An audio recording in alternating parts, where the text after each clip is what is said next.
You know what a meeting was? You're in the government, though. You got to be the president. He's the devil. He's the devil? Yeah. Hey guys, welcome back to Media Madness. This is Thomas. Yesterday, Wired magazine revealed that Democrats are again trying to manufacture popular support by paying TikTok influencers to repeat their talking points. I feel like I've read this story a million times. Obviously, the Democrats' likability issue has been an ever-present theme in discussions of what went wrong in the 2024 election.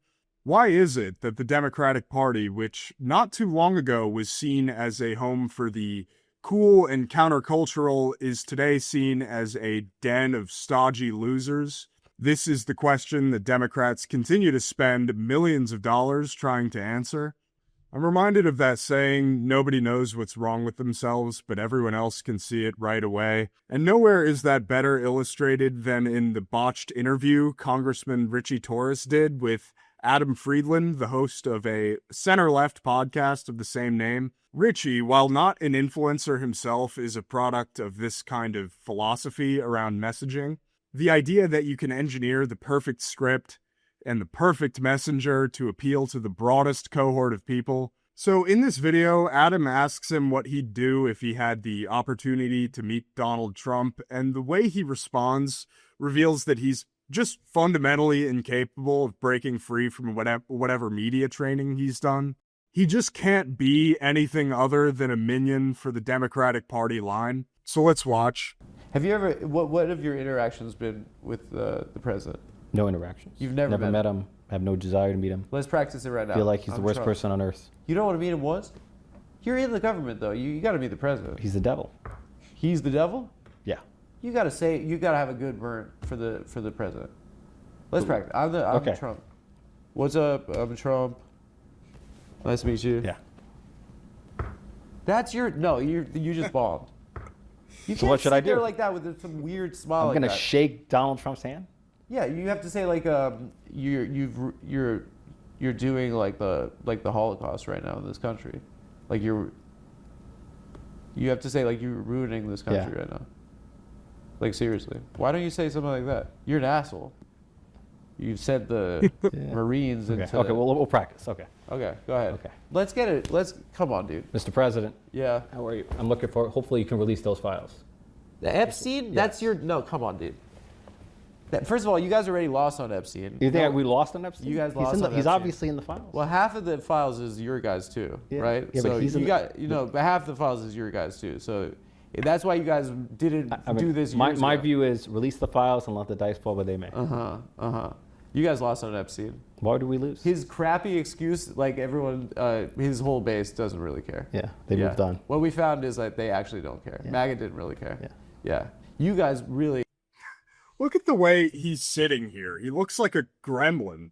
This is not the posture of someone who's comfortable in this environment, in this interview. What's so painful is that he's not even willing to make a playful jab at his own party. He just can't play into the joke at all. He's just railroaded into this consultant-minded, perfectly crafted type of rhetoric. And it's exactly the thing that's killing the Democratic Party right now. Now, I'm going to skip ahead to the part where Richie describes what inspired him to pursue a career in politics, and you'll see sort of the same kind of smarmy approach there. Obviously, to run for office, you have to have a call to public service. Yeah. You guys all say that. But like, you have to have an ambition, like, as well, right? That has to be part of it, right? Like, I want to do... I think an ambition to make a difference. Yeah, but you want to be. I want to be the president of the United States. You know, come on. I have no desire to be president. Is your ambition purely just to make a difference? I mean, it's a very abstract term too. What's your dream? My goal is to be the best elected official I can be. And then let the rest take care of itself. That doesn't work for me. Works for me. You could say like I want to make sure that. I mean, I would love to be. Say a better thing, like I want to make sure that kids in my neighborhood could have a better life or something. Saying the best that you could be is so abstract. You could vote for anything. Yeah. No. I mean, I can tell you why I ran into public office. So. Which is what? It was really about public housing. So born and raised in the Bronx, spent most of my life in poverty, and raised by a single mother. Raised three of us. Okay, whatever, dude. I really do believe Richie when he says he has no aspiration to become the president. His highest hope is probably to become House Majority Whip or HUD Secretary under a Newsom administration or something similarly mundane. He knows he'll never be a senator. But the point I'm trying to make here is that people like Richie, establishment Democrats, they're just so painfully careful. Just loosen up a little bit. It would do so much good for the party. You can see this also in people like Harry Sisson, the 23-year-old Democratic Party booster, who, while not mentioned in this most recent Wired article, has been demonstrated to have taken money from the party before, either directly or indirectly. Sisson also did an interview with Adam Friedland about a month ago, and you see a lot of the same refusal to participate in jokes, and refusal to depart at all from their normal talking points, even when the subject at hand isn't political at all. Let's watch. Fault, and I'm not the problem. Whose fault? Well, Trump picks on like a variety of people. He picks on immigrants, he picks on women. I mean, he blames a lot of these things on all these groups. And and you know, a lot of these young men will feel like it's not me, I'm not the problem. It's not my fault that I don't go out to parties and get girls. It's the immigrants who are taking my job. Some dumb shit like that. The immigrants are going to the parties? Yeah, that's right. Really? Is that what's going on over there? That's what Trump is saying. You got the MS-13 at NYU? No, we don't have MS-13 at NYU. They're doing freak-offs with your girls? We got to get our women back. We got to send them over to Bukaka so we can get our girls. You're going down the alt-right pipeline right now. Don't do that. You were the one that was saying this is happening. No, He immediately diverts it back to something about the alt-right pipeline. He can't adopt the improv maxim of yes and in these bits that Adam is trying to participate in with him. I've been trying to figure out why the mainstream Democratic establishment continually rewards these losers like Richie and Harry Sisson. Harry Sisson was invited to the White House, I think, multiple times when Biden was in office. Richie, if he stays in his lane, will likely be rewarded with some prestigious committee assignment at some point in the near future. And I don't know the answer, but I found a diagnosis of the problem from a pretty unlikely source. Now, I think the person who most succinctly diagnosed the likability gap between Democrats and Republicans now was, of all people, Bernie Sanders in an interview with Theo Vaughn from about a year ago. Let's watch. Thoughts on different issues, and do you see why people like him? I do. You know, because he's very disarming. He gets up there and he says whatever the hell he wants. Yeah. He is not. Yeah, he doesn't seem like he's by the book. That was a thing. He is not by the book. Right. And so that's something the same as you. It's like he's speaking for, it feels like they're speaking for themselves, right? Whether you agree with maybe what they believe what they're saying. And that, I think, comes through. I think you're right. Clearly to people. I think, you know, he's certainly unusual. Gets up there and he rants and he does his thing, and he's not necessarily, I'm sure his advisors go crazy, but he's not reading, not reading off. You know, he doesn't have 14. Kid Rock is one of his advisors, you know?